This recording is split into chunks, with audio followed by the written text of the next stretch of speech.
nuestro sistema nervioso central, el famoso conectoma.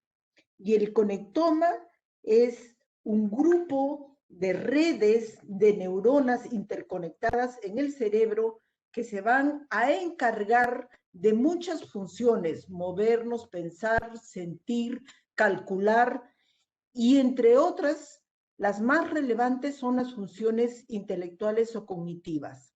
Estas funciones intelectuales o cognitivas son importantes porque son las que se van a alterar principalmente en la demencia: la atención, la memoria, el lenguaje, la capacidad de hacer actividades motoras, la capacidad de reconocer personas y objetos, la capacidad de organizar, planificar y el poder orientarnos en fecha o dónde estamos o en qué año estamos, y también el cálculo. En la demencia en general, estas funciones que acabamos de señalar y que son elaboradas en el cerebro, estas funciones se malogran, estas funciones se pierden, estas funciones se van deteriorando. Ahora, fíjense, la demencia no ha de un día para otro. Primero, empezamos con el envejecimiento cerebral normal alrededor de los 30 años de edad, y algunos se quedan en el envejecimiento, pero hay un grupo de personas que va a un estadio intermedio entre lo normal y la demencia. Ese estadio intermedio se llama deterioro cognitivo leve, y estas personas, algunas se quedan acá, pero la mayoría va hacia demencia. De ahí la importancia de recordar que no es que hoy día estoy bien y mañana estoy bien. Es un proceso largo, es un continuo. Entonces empezaremos por un tema que nos lleva a reflexionar: bueno, ¿y entonces es normal olvidarse o no es normal? Y entonces, así como va cambiando nuestra piel, nuestro cabello, vamos disminuyendo en talla, se nos adelgazan los huesos, en fin, vamos teniendo una serie de cambios en el cuerpo, también va cambiando nuestro cerebro. Y aquí vemos nosotros, por ejemplo, el cerebro de una persona de 15 años de edad y aquí de una persona de 83 años, pero ojo, está lúcida totalmente, está bien, no ha perdido sus funciones intelectuales, no tiene demencia, no tiene nada. Entonces el envejecimiento cerebral, así como envejecen mis huesos, me salen canas, etcétera, es un proceso universal que nos va a llevar a una serie de cambios dependiendo de nuestra genética y dependiendo de cómo vivamos la vida. Y aquí les traigo una de las últimas novedades que hay y que acaba de ser publicada este año: la unidad neurovascular. Señores, si ustedes entienden esto, me doy por satisfecha con toda la conferencia. ¿Qué quiere decir esto? Este es nuestro cerebro, que tiene estos vasos sanguíneos en rojo, y aquí vemos la malla de vasos sanguíneos que rodea el cerebro. Esto es lo último que hay y sobre donde se están planteando las acciones para controlar las enfermedades degenerativas, incluyendo la enfermedad de Alzheimer. Esta unidad neurovascular está formada por este vaso sanguíneo en rojo, y este vaso sanguíneo se conecta con otros vasos sanguíneos más chiquitos, más chiquitos, más chiquitos, pero todos ellos van a permitir la irrigación de las neuronas del cerebro y van a permitir la barrera hematoencefálica, que es la barrera que protege al cerebro de todos los tóxicos, funcione adecuadamente. Es decir, este flujo sanguíneo, que esto de acá es una lámina grandota, esto es microscópico, pero si nosotros cogemos una ramita roja de acá, que es un vaso sanguíneo, y lo agrandamos, vamos a ver toda esta dinámica entre las neuronas, los astrocitos, la microglía, es decir, entre todas las células que se encargan de mantener saludablemente a nuestro cerebro. Ahora, esto se altera, este vaso sanguíneo se altera y la irrigación cerebral se altera y disminuye cuando tenemos diabetes, cuando tenemos hipertensión, cuando fumamos, cuando nuestro colesterol está elevado, cuando tenemos un estilo de vida alterado, con golpes en la cabeza, cuando no tenemos actividad intelectual. Y todo esto que acabamos de decir son factores de riesgo que van aumentando la posibilidad de que nosotros desarrollemos demencia. Es decir, ¿cuántos de los que están escuchando tienen diabetes o prediabetes? ¿Cuántos de los que están hipertensos? ¿Cuántos fuman?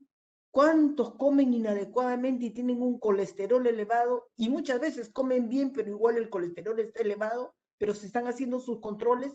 Entonces, realmente esta unidad neurovascular es la que en este momento es el boom de todo lo que puede ser enfermedades demenciales, sobre todo las neurodegenerativas. Y entonces, cuando pasan los años, estamos nosotros diciendo, espérate, ¿dónde lo dejé? O me voy a otro cuarto y digo, ¿para qué vine? O otro digo, espérate, lo tengo en la punta de la lengua. Estos son cambios que se producen en el rendimiento de nuestras funciones intelectuales, pero que no significan tener ni demencia ni Alzheimer, porque estas actividades las vamos a hacer, me acuerdo después de un ratito donde lo dejé, me sale la palabra que tenía que decir y recuerdo para qué fui al otro ambiente. Es decir, estos cambios no van a interferir con nuestras actividades ni nuestro funcionamiento personal, familiar, laboral, social. Y entonces, ¿qué pasa cuando nosotros empezamos a envejecer? El envejecimiento cerebral empieza a los 30 años, señores, en promedio. No todos envejecemos igual, pero unos envejecen más rápido, otros más lento, dependiendo de cómo llevemos nuestra vida. Lo que se ha logrado determinar es que el rendimiento intelectual, es decir, toda la información y cómo la procesamos, se mantiene bastante bien hasta los 80 años aproximadamente. Y hace poco, con uno de los residentes de psiquiatría que está rotando conmigo, precisamente logramos ver una señora de 83 años que rindió bastante bien en todas las evaluaciones que le hicimos de memoria, lenguaje, atención, etcétera, etcétera, etcétera. Entonces, lo que se ve es que en general, con la vejez, con el envejecimiento, se produce lentitud psicomotora. Uno se demora en recordar, en aprender y en tener la respuesta adecuada. Es decir, disminuye la velocidad de procesamiento. Cuando nosotros recibimos una información, inmediatamente procesamos con qué se asocia esa información, qué contesto, qué hago, qué digo. Esa velocidad disminuye, pero se logra hacer. Solamente hay una lentitud, pero logramos nosotros completar la acción. Ahora, cambios en las funciones intelectuales no significan demencia, no significan estoy mal, estoy con Alzheimer, nada de eso. Simplemente, así como mi pelo se va blanco, me salen las arrugas, igual tengo internamente cambios en mi cerebro. En estas funciones intelectuales hay varios cambios, pero yo quiero resaltar los cambios de la atención, la memoria y el lenguaje.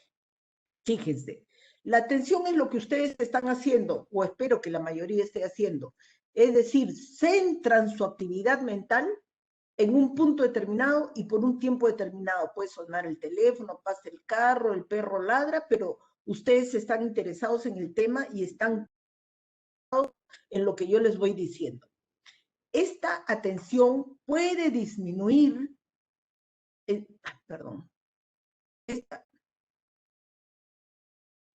esta atención puede disminuir a partir de los 50 años de edad. No necesariamente, repito, que todo va a ser siempre a los 50 años. Todos envejecemos de diferentes maneras. ¿Y en qué se va a notar? En tareas simples, en tareas complejas. Por ejemplo, la capacidad de mantener voluntariamente la atención disminuye. Es decir, y si yo podía prestar atención fijamente 1 hora y media, ahora a la hora ya suficiente o a los 45 minutos ya después de ahí ya no jalo. Lentitud y dificultad para tomar y seleccionar la información que es importante en el momento necesario. Es decir, yo tengo un montón, así como en la figura, un montón de información, un montón de actividades. Entonces yo tengo que seleccionar qué es lo que quiero y en qué me voy a concentrar. Esa capacidad de seleccionar en un momento determinado, eso se hace más lento y con más dificultad cuando uno envejece. Igualmente, hay dificultad para realizar varias cosas a la vez. Lo que muchas veces sucede, esta persona está tomando nota, por ahí ve el calendario para ver qué dice, por ahí entró un WhatsApp y está viendo quién le escribió, es decir, varias actividades a la vez. Eso también disminuye con el avance de la edad. Se puede hacer, se hace, pero entonces todos los que trabajan con adultos mayores tendrían que saber que no se les puede dar 3, 4, 5 indicaciones simultáneas. Se les da 1, 2 indicaciones, cuando concluye se le dan las otras. ¿Por qué? Porque esa capacidad de hacer varias cosas a la vez disminuye. ¿Qué otra cosa cambia? El lenguaje. El lenguaje en su forma y cantidad, el declive notorio es a partir de los 70 años. Es decir, una de las cosas que se presenta es la dificultad de la recuperación léxica. Ese famoso, lo tengo en la punta de la lengua, espérate, ¿cómo se llamaba? Espérate. Eso empieza a los 50 años y se hace más notable o notorio a los 70 años. Otra cosa que se produce en el lenguaje es que sustituimos las palabras. No encuentro una palabra y uso otras palabras y varias palabras para decir algo que quiero. Sé lo que quiero decir, pero al no encontrar la palabra directa, la palabra clave, voy buscando otras palabras o doy vueltas usando más palabras o repitiendo palabras para poder decir. Hasta que en un momento dado, al no encontrar la palabra o las palabras, de repente me quedo callado pensando, espérate, ¿cómo lo puedo plantear mejor? Detención del flujo en el discurso. ¿Correcto? Y la memoria. ¿Cuándo? ¿Qué? ¿Por qué? ¿Cómo? ¿Dónde? ¿Qué es lo que sucede con la memoria cuando envejecemos? La que se va a alterar es la memoria a corto plazo. La memoria a corto plazo es esa memoria que se maneja brevemente. Por ejemplo, yo me voy a una ceremonia, a un matrimonio, y me encuentro con una amiga y mi amiga me dice, ay, ¿sabes que mi nuevo teléfono es tal? Y yo, ya, termina en 6, termina en 6. En ese momento, por segundos, me acuerdo de esa pequeña información y me acuerdo que termina en 6. Pero esa es mi memoria a corto plazo, ¿correcto? Esa capacidad, esa habilidad de manipular esta información, de trabajar con esta memoria, disminuye con los años. Es más difícil decir, espérate un ratito, termina en 6, allá, al toque saco mi papel, apunto, o después grabo, terminaba en 6, qué sé yo. Pero esa capacidad para manipular esa pequeña información que duraba pocos segundos, eso es lo que se va alterando. Entonces, hay alteración para aprender nuevas cosas, se necesita más tiempo, se necesita repetir, pero importante, se puede seguir aprendiendo y se puede seguir recordando. De tal manera que esa es la diferencia con las demencias. En las demencias ya no se puede aprender nueva información y ya no se recuerda ni bien ni toda la información necesaria recordar. Ahora, no todo problema de memoria es demencia ni Alzheimer. Como les dije al principio, uno no pasa de la vejez normal o del envejecimiento cerebral normal, no pasa ahí mismo a la demencia. Hay un estadio intermedio que se llama deterioro cognitivo leve. Este estadio cognitivo, deterioro cognitivo leve, no es normal. Este de acá, no es normal.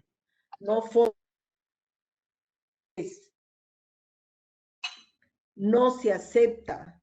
Todos lo minimizamos, la propia persona y los familiares. la familia no hace caso a los cambios porque dice, ay, pero si está mayor es normal que se olvide. Mentira, no es así. ¿Y por qué nos confunde? Porque las personas teniendo esta enfermedad, porque esta ya es una enfermedad, sigue trabajando y sigue cosas. Usualmente, lo más frecuente en estos casos es que los olvidos se presenten. El resto de cosas sigue igual y lo que se altera son la memoria. El resto sí igual, puedo tomar mi carro, voy, vengo, hablo, manipulo, hago todas mis cosas.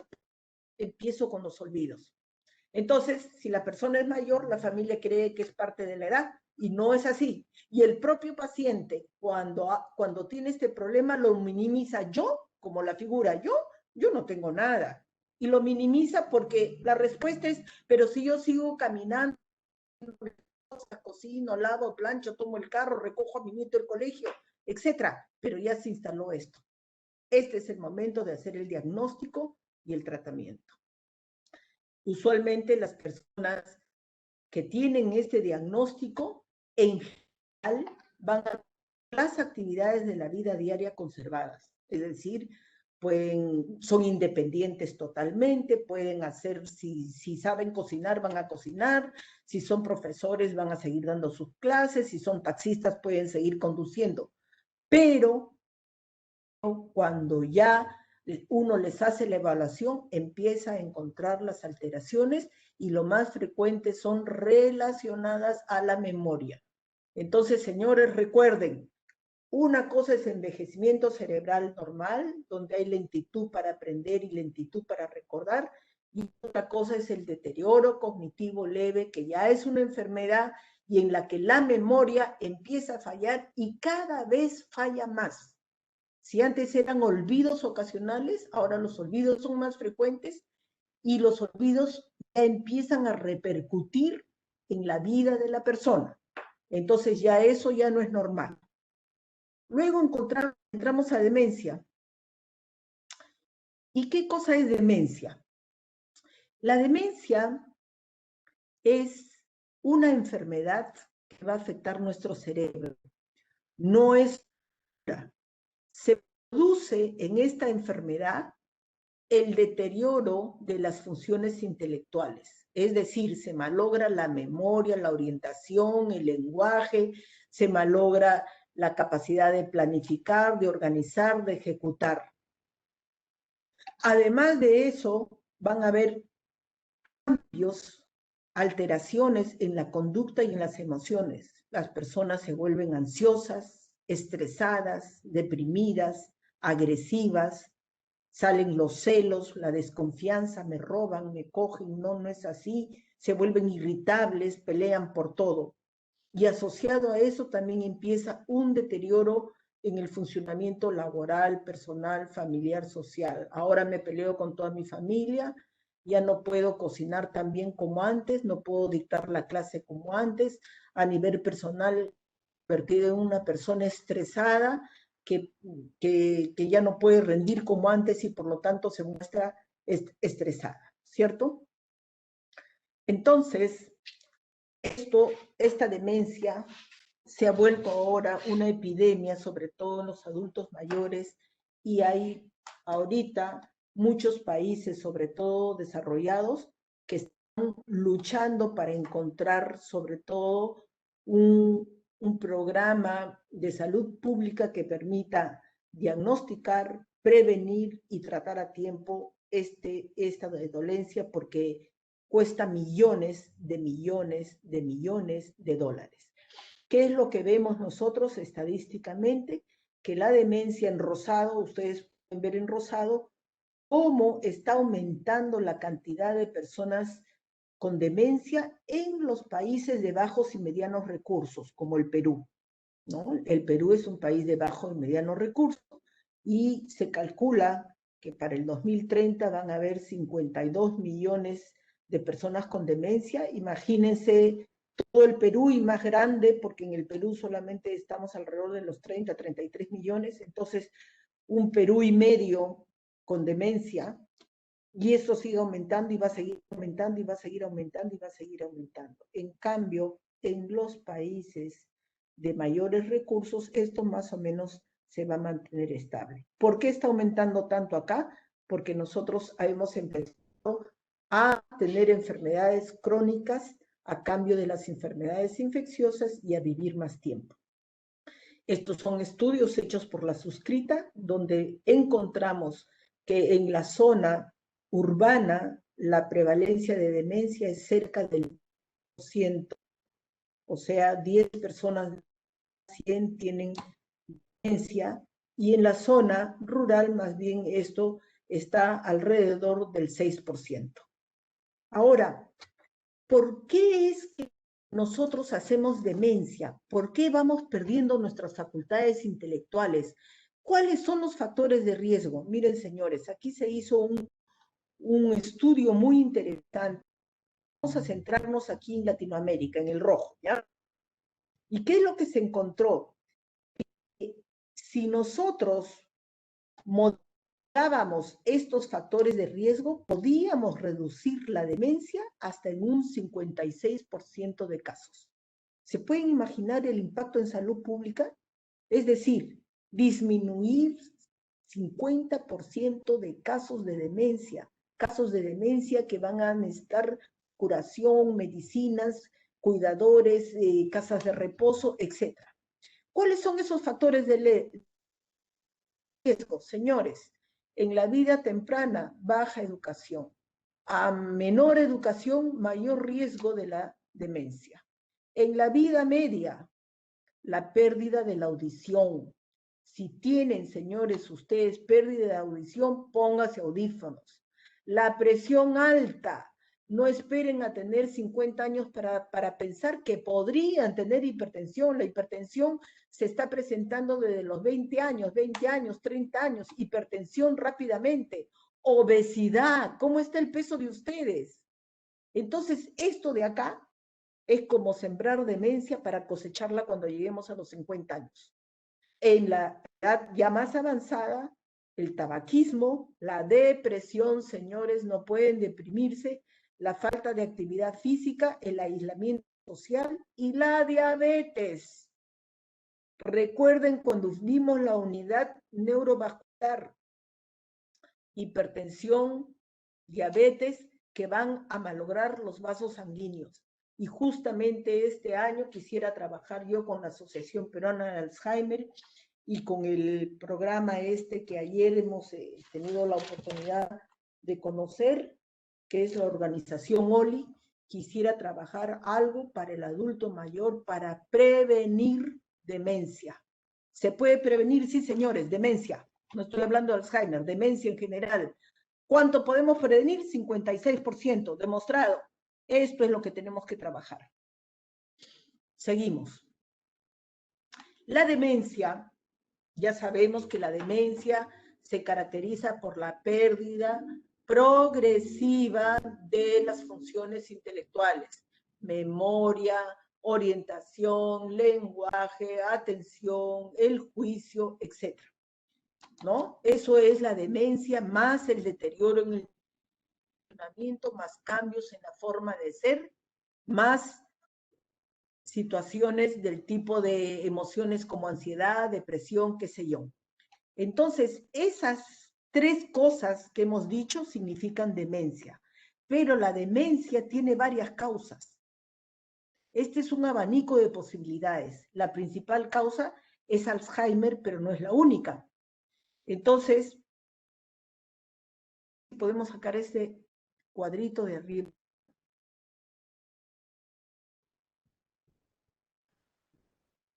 ¿Cuál cuadrito ahora? Ya está. Ya.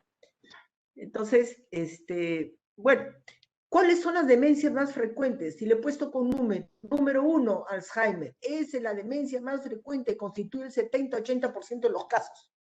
Entonces, si yo tengo adultos mayores y tengo que preparar programas, ¿en qué demencia pensaré primero? Alzheimer. Segundo, vascular, señores. Y tercero, cuerpos de Lewy. Estas son las demencias más frecuentes: Alzheimer, vascular, cuerpos de Lewy. ¿Cuáles son las demencias más frecuentes? Alzheimer, vascular, cuerpos de Lewy. Ya no se usa la demencia senil. La demencia senil Lo único que nos dice es que esto, el deterioro de las funciones intelectuales, los problemas en conducta y emociones y deterioro en el funcionamiento, empezó después de los 65 años. Eso es demencia senil. Pero no nos dice qué tipo de demencia. Demencia de Alzheimer, demencia vascular, demencia por cuerpos de Lewy o demencia de otro tipo. Entonces, señores, ustedes cuando le digan tiene demencia senil, muy bien, doctor, ¿de qué tipo? ¿Es Alzheimer? Por frecuencia, Alzheimer, vascular, cuerpos de Lewy o qué otra. Les tienen que dar el apellido, ¿correcto? Y entonces, esto es terriblemente importante porque el impacto de la demencia es a nivel de la discapacidad de la persona, de la dependencia. Esta persona con demencia se vuelve totalmente dependiente para ir al baño, para comer, para cambiarse ropa. Va a tener que depender de un cuidador y hay mucho trabajo por hacer con el cuidador que está olvidado y va a generar un alto costo económico, sobre todo a la familia. En nuestros países no nos dan medicamentos para demencia, no nos dan pañales para la persona con demencia, no nos dan vitaminas para la persona con demencia. Y entonces, ¿cómo es que nosotros cuidamos? Generalmente la familia es la que tiene que sacrificarse para dejar de trabajar y cuidar, o de lo contrario, tener que pagar a un cuidador. Esto fuera de los medicamentos que tiene que comprar, pañales, pastillas, bastón, lentes, audífonos, etcétera, etcétera, etcétera. Entonces, Alzheimer es la demencia más frecuente. Regresamos, señores. Es la más frecuente, pero no es la única. Entonces, ¿cuál es la demencia más frecuente? Alzheimer. En segundo lugar, la vascular. En tercer lugar, la demencia por cuerpos de Lewy. Vamos a referirnos a estas tres rápidamente. Entonces, la enfermedad de Alzheimer, señores, esta es una enfermedad que no tiene bandera, no tiene color, no tiene preferencias. Acá tenemos al famoso Charlton Heston, ¿se acuerdan ustedes de algunos clásicos en las películas? Ronald Reagan, presidente de Estados Unidos, Charles Bronson, también otro de la película, todos ellos desarrollaron la enfermedad de Alzheimer. Y entonces, ¿qué es la enfermedad de Alzheimer? La enfermedad de Alzheimer es la demencia más frecuente. Eso es lo primero. Neurodegenerativa, es decir, la neurona se degenera y se muere. ¿Y por qué se produce eso? No se sabe. Por eso es que no hay curación para esta enfermedad. La neurona se va muriendo de a poco, como vamos a ver en un ratito, pero no se conoce la causa hasta el momento. Generalmente la enfermedad de Alzheimer se inicia de modo insidioso, poquitos. Ay, me parece que se olvida, se está olvidando un poquito más. La vez pasada fuimos al centro comercial y no sabía por dónde salir. Curso progresivo, ¿qué quiere decir? Que cada vez va empeorando los problemas de memoria, los problemas de orientación, los problemas del lenguaje. Puede durar entre 5 y 20 años. En la enfermedad de Alzheimer se presentan síntomas cognitivos, o sea, todo este deterioro intelectual, y no cognitivos, que vienen a ser los problemas del comportamiento y las emociones. Es más frecuente a partir de los 60 años, pero hay Alzheimer de inicio temprano. Y cuando es de inicio temprano, tenemos que pensar en el componente genético. Basta que en la familia haya alguien con Alzheimer para saber que los familiares, los hijos, nietos, tienen más propensión a desarrollar la enfermedad de Alzheimer. ¿Cuáles son los primeros cambios en la enfermedad de Alzheimer? La persona se vuelve estresada, muy estresada, porque para hacer las cosas que hacía antes le cuesta más. Y eso le genera estrés, ansiedad, angustia, irritabilidad. Y uno le dice, ¿pero qué te pasa? No, nada, nada. ¿Pero qué tienes? ¿Vienes a la casa y estás mal? No, no tengo nada. Hay otros que sí logran decir, bueno, ¿sabes qué? No sé qué me está pasando, estoy confundido, en el trabajo me olvido las cosas, tengo que hacer varias cosas y antes no era así, lo hacía más rápido. Entonces van cambiando su forma de ser. Se vuelven renegones, irritables, ansiosos. Otros se vuelven deprimidos y hay quienes tienen problemas con el sueño. Al principio, los olvidos son de lo reciente. ¿Qué me dijiste? ¿Para cuándo era? ¿Quién teléfono? ¿Qué te acabo de decir? El inmediato, pero recuerdan muy bien el pasado y eso confunde a la familia. ¿Cómo va a ser que se encontró con una amiga y se pusieron a cuando estudiaban en la universidad y que bien recordaban todo? Recuerda bien el pasado, pero no recuerda que la mañana yo fui a visitarla, no recuerda que en la mañana le dije que tenía que tomar la pastilla, o sea, olvidan lo inmediato, pero recuerdan bien el pasado. Es más, se olvidan lo que han tomado de desayuno, pero si le gustaba la poesía, les va a recitar una poesía a la perfección de las que recitaba cuando era más joven. Entonces, esto puede confundir a la familia. Progresivamente se van instalando los problemas del lenguaje, sobre todo hay dificultad para comprender. Uno les habla y no entiende. Y uno le dice, pero si te acabo de decir, pero si te estoy explicando, pero no entiende, no comprenden. Y uno quiere o uno cree que hablándole varias veces, explicándole varias veces, van a comprender. Entre que se olvidan y no comprenden, no van a lograr hacer las cosas. ¿Quién se frustra? ¿El paciente? No, se frustra la familia, el cuidador. Si la familia, el cuidador, no sabe de la enfermedad, va a decir, qué mala, no me haces caso, prefieres escuchar otra cosa y no escucharme, qué malcriado, qué malcriada, qué necio, qué terco, es decir, todos los adjetivos que podemos encontrar. Pero lo que pasa es que no comprenden lo que uno les explica y simplemente quieren hacer lo que ellos quieren. Empiezan a desubicarse, sobre todo en el tiempo. ¿Cuál es la fecha de hoy día? Ay, no sé, porque como no hay necesidad de ver el calendario todos los días, bueno, pero dime por lo menos el año. Y ahí empieza el problema. No saben el año, no saben el mes, no saben el día, no saben la fecha del mes. Progresivamente van teniendo dificultades para reconocer el juicio, la capacidad de discernir entre lo que es bueno y lo que es malo, entre lo que es correcto y correcto, empieza a fallar. Hace poco yo tuve la hija de una paciente que me decía, doctora, ya le he dicho a mi mamá que no le abra la puerta a desconocidos y encima mi mamá abre la puerta y sale a la entrada sin mascarilla. ¿De quién es el problema?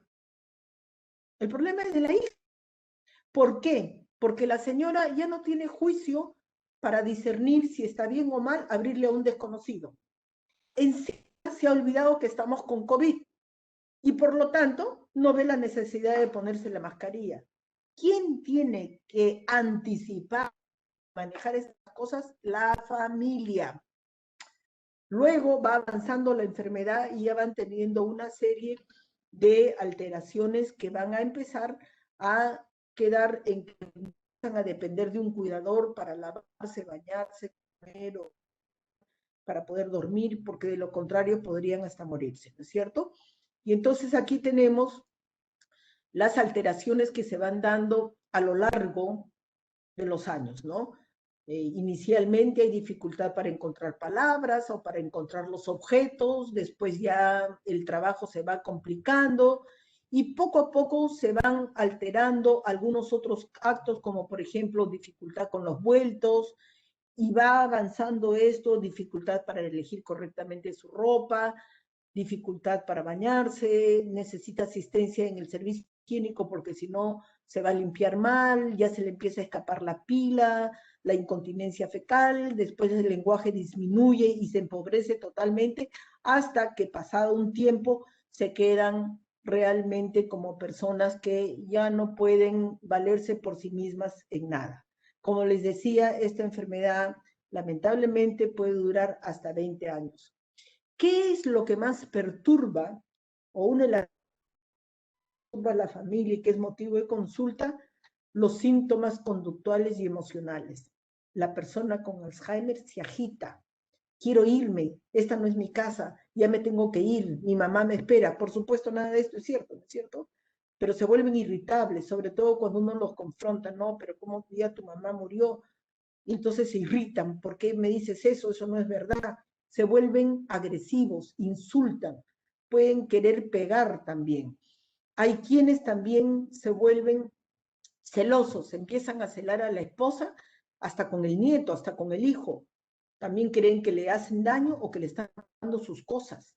Señoras que dicen, sí, me están robando mis cubiertos, por ejemplo. También acá van a haber alteraciones en el humor, tristeza, llanto, pena. En otros casos se vuelven muy eufóricos. También hay quienes están apáticos, es decir, no quieren hacer nada, están sentados, nada les llama la atención, ni lo bueno, ni lo malo, ni el calor, ni el frío, ni la música, nada les llama la atención. Ahora, estas alteraciones usualmente coexisten. Y entonces, cuando están agitados, hay que darle medicación para que no se agite. Ya pasó esa etapa, se quita la medicación. Están tristes, hay que darle medicamentos para la tristeza, para la ansiedad.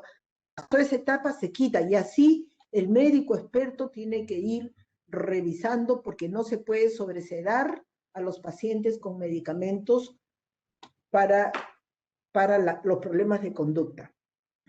Las intervenciones, como repito, no solamente son farmacológicas, tienen que haber intervenciones psicosociales, es decir, no consiste en que le dé la pastillita, consiste en que la familia se eduque del tema y consiste en que el cuidador y la familia desarrollen estrategias adecuadas para manejar las conductas perturbadoras de esa persona con Alzheimer. ¿Qué sucede en el cerebro del Alzheimer? Fíjense. Esto que ustedes ven son las neuronas, ¿no es cierto? Las neuronas sanas. El cerebro y las neuronas son atacadas por afuera y son atacadas por dentro. Por afuera se forman unas bolas de beta-amiloide, unas placas de beta-amiloide que van maltratando las neuronas y van interrumpiendo la conexión de las neuronas por afuera. Y por dentro de la neurona, se empieza a alterar una proteína que forma parte del esqueleto de la neurona, que es la proteína tau. Y entonces dentro de la neurona, la proteína tau, el esqueleto al alterarse se va haciendo como un ovillo. Y a esos ovillos se le llaman ovillos neurofibrilares que terminan matando a la neurona.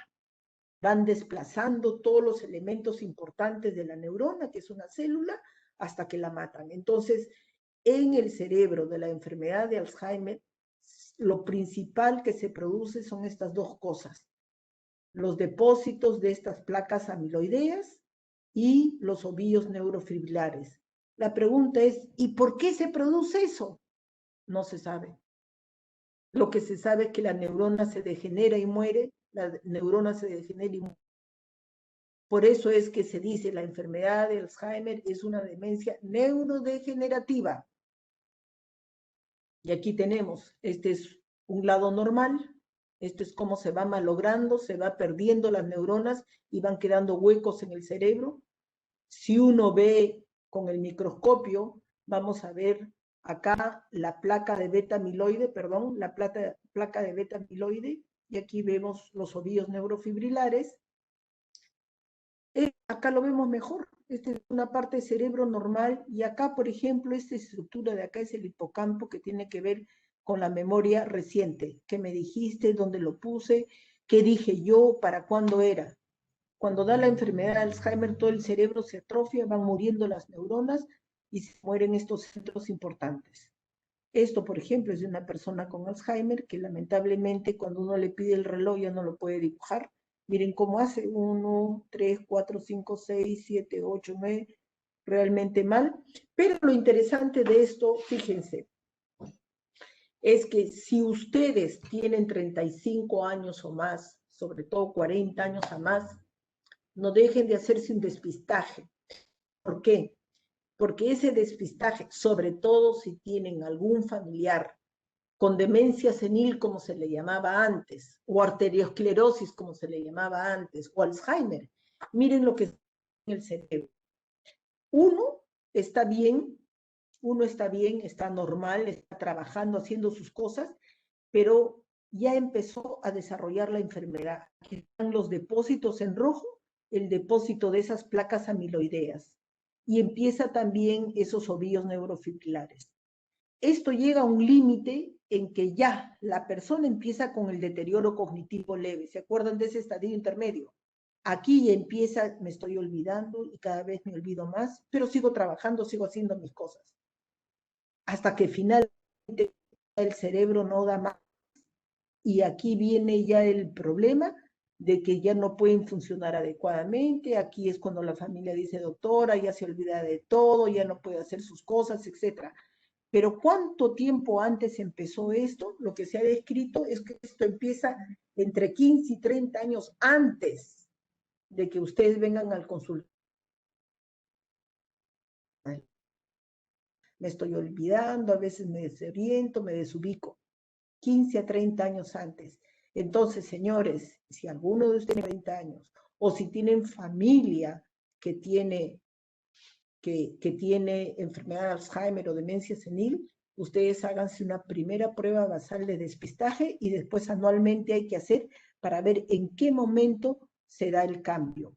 En alguna de las conferencias se va a tratar el tratamiento de la enfermedad de Alzheimer.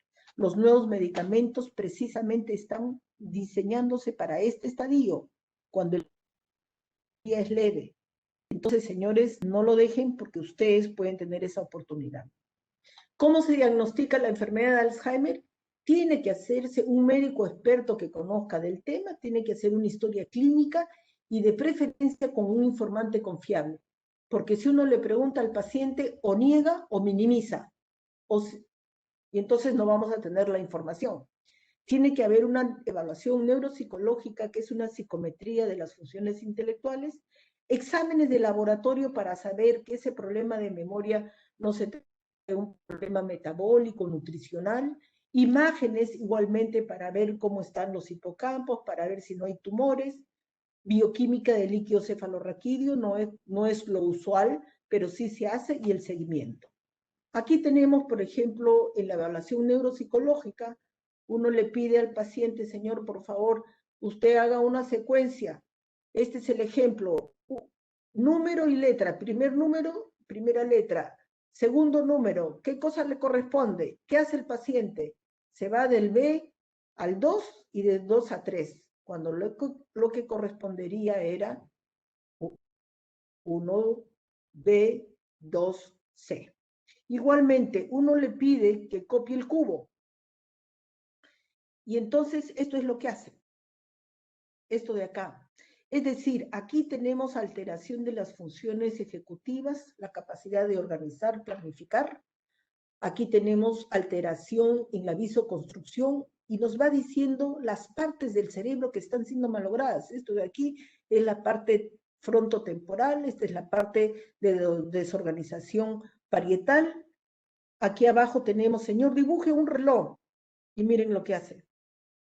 Este de acá, señor, dibuje un reloj redondo y póngale las horas. Ya, muy bien, no está tan redondo, pero bueno, pasemos. Las horas están mal puestas porque el 9 no es aquí, ¿no es cierto? El 3 tampoco es aquí. Y cuando le decimos señale 11 horas 10 minutos, esto es lo que hace.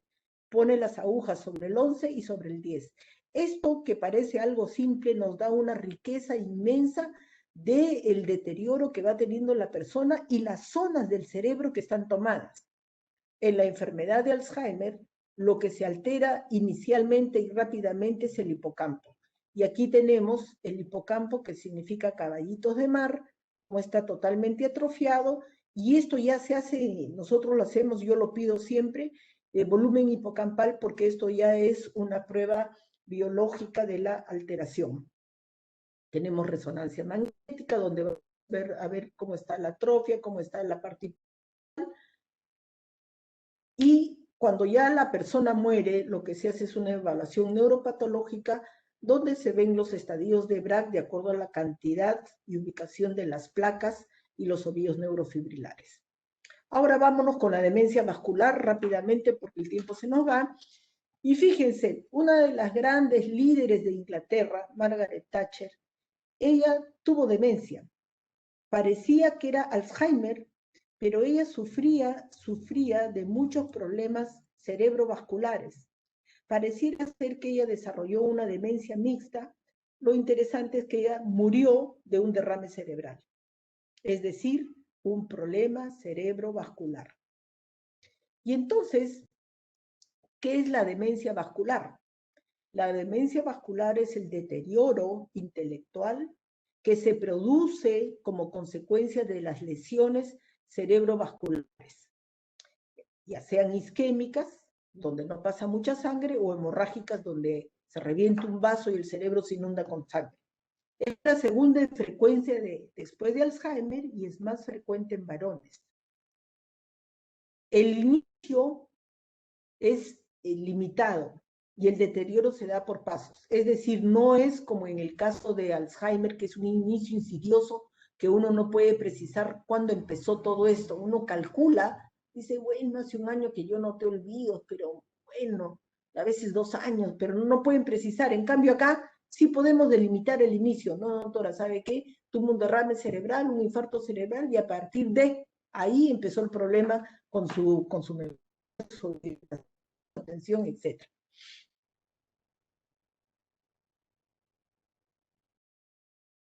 Vasculares.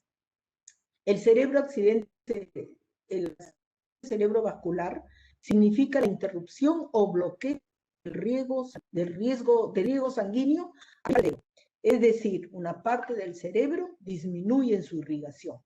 Y ojo, que hay accidentes cerebrovasculares silenciosos en áreas que no necesariamente son motoras y ni cuenta nos damos. Entonces, a más zonas del cerebro dañadas, mayor posibilidad de ir desarrollando los síntomas de demencia. Entonces, los síntomas del derrame cerebral, que eso es lo que a veces conocemos, tuvo un derrame cerebral, incluyen problemas para caminar, hablar, entender, además de parálisis o entumecimiento del rostro, de los brazos y la pierna. Entonces, el accidente cerebrovascular constituye una emergencia. Por ejemplo, es un hematoma hipertensivo. Una persona con hipertensión se rompió el vaso sanguíneo y sangró el cerebro. Esto es lo que se ve cuando uno abre el cerebro y esto es lo que se vio en la resonancia magnética.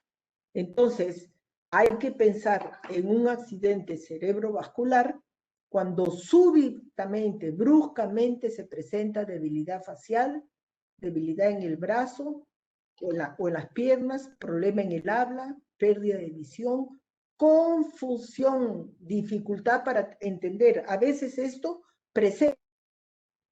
Es decir, yo tengo pacientes que antes de que tengan el derrame cerebral han estado confundidos. Hace 2, 3 días, doctora, que estaba confundido, se desubicó, tuvo problemas para entender y a los 3 días, ¡pac!, viene el derrame cerebral. Confusión, dificultad para entender, dolor de cabeza, pérdida de equilibrio, alteración en la marcha. El diagnóstico es clínico y por imágenes principalmente. Y aquí tenemos, por ejemplo, una hemorragia cerebral, es decir, el vaso sanguíneo se rompe por la presión arterial elevada, ¿no es cierto? Aquí viene el problema de la presión arterial elevada, se rompe el vaso sanguíneo y viene el derrame cerebral. El accidente cerebrovascular, el famoso stroke. También puede ser que hayan coágulos de sangre que bloquean el vaso sanguíneo. Al bloquear el vaso sanguíneo, la sangre no pasa y esta zona del cerebro presenta un infarto, es decir, se muere esta zona del cerebro. Ese es otro tipo de accidente cerebrovascular, ¿ya? Y también tenemos, por ejemplo, son muchos, pero estoy trayendo algunos ejemplos, el aneurisma cerebral. Y entonces son personas que en la mayoría de los casos que yo he tenido son hallazgos realmente, porque cuando yo los evalúo, los mando a que de todas maneras se hagan una resonancia magnética. Los aneurismas son como globitos que salen de la pared del vaso sanguíneo. Este globito, con la fuerza, con la presión alta o con algunos otros factores, se revienta y produce un derrame cerebral. Esto es una emergencia. Generalmente la persona ya no queda bien. El diagnóstico para demencia vascular: tiene que haber demencia, tienen que haber lesiones cerebrovasculares y tiene que haber una relación entre demencia y las lesiones. ¿Qué es lo que hay que hacer? Una buena historia clínica, donde se ve el deterioro cognitivo, o sea, el deterioro de las funciones intelectuales, un buen examen integral lógico, La demencia puede ser brusca, es decir, la persona tiene el derrame cerebral y a los 2, 3 días, cuando ya pasó la emergencia, la persona ya no se acuerda, está confundida, ya no habla bien y no puede aprender nueva información. O de repente puede presentarse a los 3 meses y la evolución, a diferencia de Alzheimer, que es una evolución progresiva, esta evolución es escalonada. Tiene el derrame cerebral, viene la alteración cognitiva y ahí se queda. Vuelve a pasar otro problema cerebrovascular, vuelve a deteriorarse. ¿Qué es lo que resalta en la demencia vascular? Que sus movimientos son lentos. Tienen problemas en las marchas, caídas, apatías, retardo psicomotor y a veces problemas en el lenguaje. Hablan enredado, como que tuvieran traguitos. El diagnóstico también va a ser ayudado por una tomografía axial o una resonancia magnética y la evaluación neuropsicológica. ¿Por qué es importante esta demencia vascular? Porque esta es la forma de demencia con mayor posibilidad de prevención y tratamiento, señores. Prevención, yo diría prevención. Señores de la Asociación de Alzheimer, trabajemos juntos, por favor, para ver un programa de prevención. ¿Cuáles son los factores de riesgo para la demencia vascular? Edad avanzada, hipertensión arterial, diabetes, depresión, colesterol elevado, tabaquismo, las lesiones cerebrovasculares que se van acumulando en la cabeza, esas lesiones silentes, arritmias cardíacas, neumonía, septicemia, todo lo que disminuye la oxigenación del cerebro. Y existe una enfermedad de vasos pequeños, vasos sanguíneos pequeños que tiende a ser heredada, que se inicia a los 46 años y donde se producen falta de irrigación recurrente de forma transitoria, es decir, deja de irrigarse y otra vez se abre. El vaso sanguíneo se cierra y otra vez se abre, se cierra y otra vez se hace, y van a haber infartos lacunares y todo esto progresivamente va llevando a la persona hacia la demencia. ¿Qué se produce como lesión vascular? El hematoma. ¿Qué cosa significa hematoma? Acumulación de sangre. Y en los adultos mayores esto es muy importante, porque los vasos sanguíneos del adulto mayor, al ser viejos, ya no tienen buena elasticidad. Y entonces un tropiezo, una caída, un golpe en la cabeza, rompe el vaso sanguíneo y se produce el hematoma. Esto que ven en blanco, todito esto es sangre.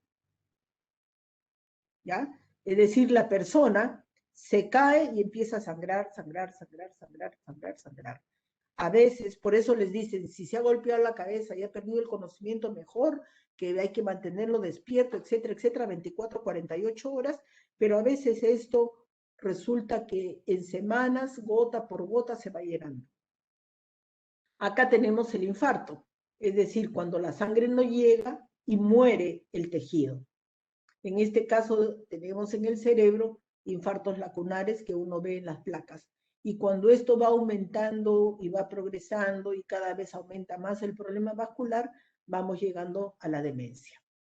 Y finalmente tenemos la demencia por cuerpos de Lewy. Esta es una enfermedad neurodegenerativa del cerebro. ¿Y se acuerdan ustedes de este actor?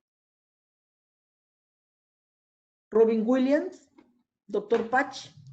Él ha tenido esta demencia por cuerpos de Lewy y se suicidó. Es una enfermedad neurodegenerativa. En el cerebro se encuentran,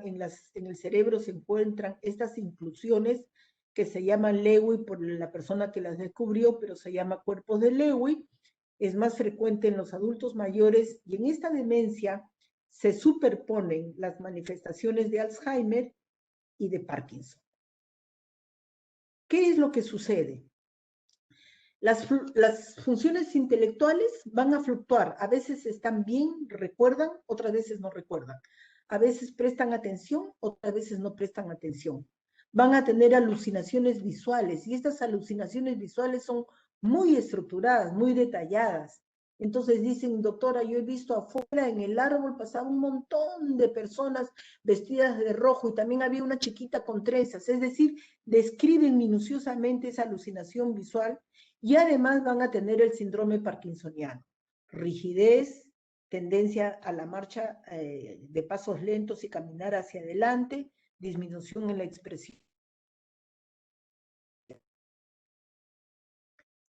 Las manifestaciones, caídas repetidas, síncope, pérdida transitoria de la conciencia, van a tolerar mal los medicamentos. Todos los psicofármacos son mal tolerados, van a tener serios problemas con el sueño, van a tener depresión, y cuando uno les hace la evaluación neuropsicológica van a tener un patrón córtico subcortical.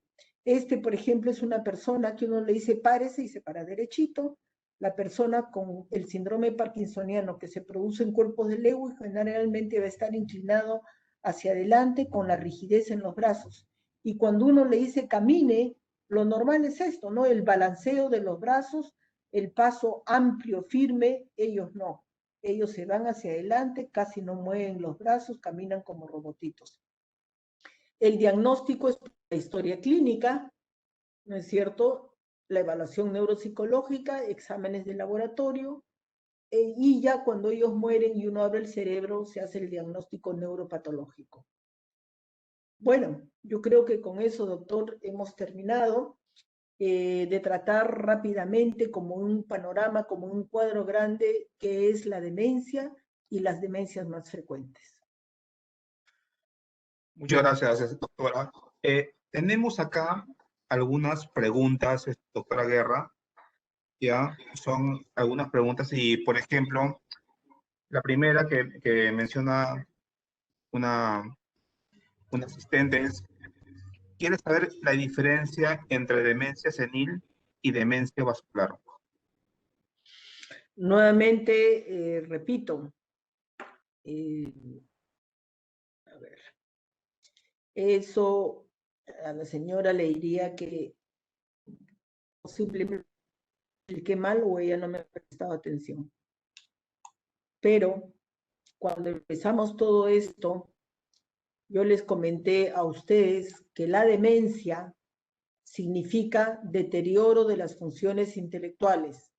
Se van malogrando la memoria, la orientación, se va alterando la conducta, las emociones y el funcionamiento se altera. Eso es demencia, pero la demencia tiene varias causas. La primera es Alzheimer, la segunda vascular, la tercera por cuerpos de Lewy.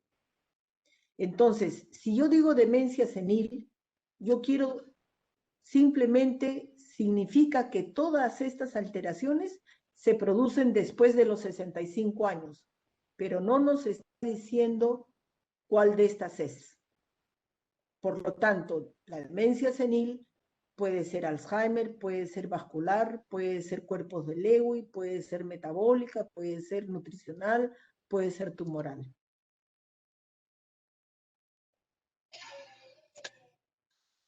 Bien, doctora, hay una segunda pregunta que enfatiza mucho uno de los asistentes, que es sobre la relación, si existe alguna relación entre el hipertiroidismo y demencia. Ya, muchas gracias. Lo que se sabe es que cuando hay una deficiencia importante y crónica de tiroides, esto afecta el rendimiento de las funciones intelectuales, particularmente de la memoria. Y entonces una de las causas de demencia puede ser metabólica y en este caso podemos referirnos a la deficiencia de hormona tiroidea, cuando es crónica y severa. Es un tema interesante para tan poco tiempo.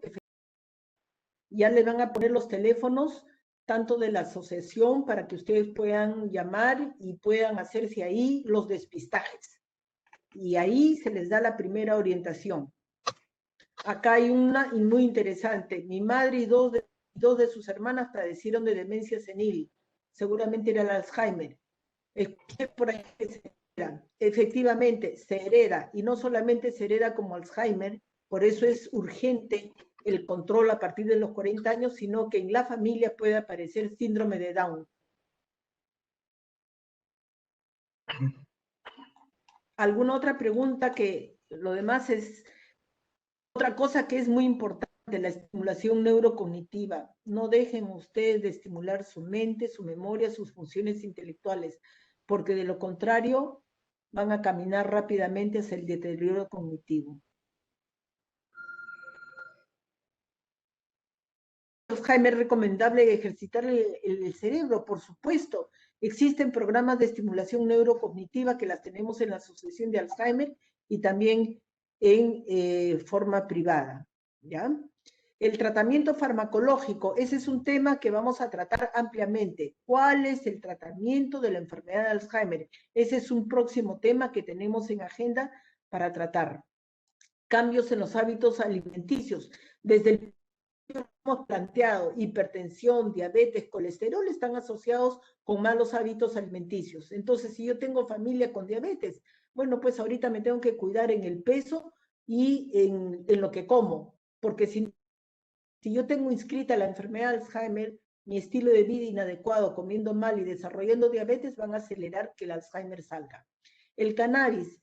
No es que el cannabis evite el Alzheimer. El cannabis sí lo usamos, pero lo usamos para controlar los insomnios severos o también a veces los problemas de agitación severos, pero no como que el cannabis va a curar o evitar el Alzheimer, no, qué bueno fuera, imagínense.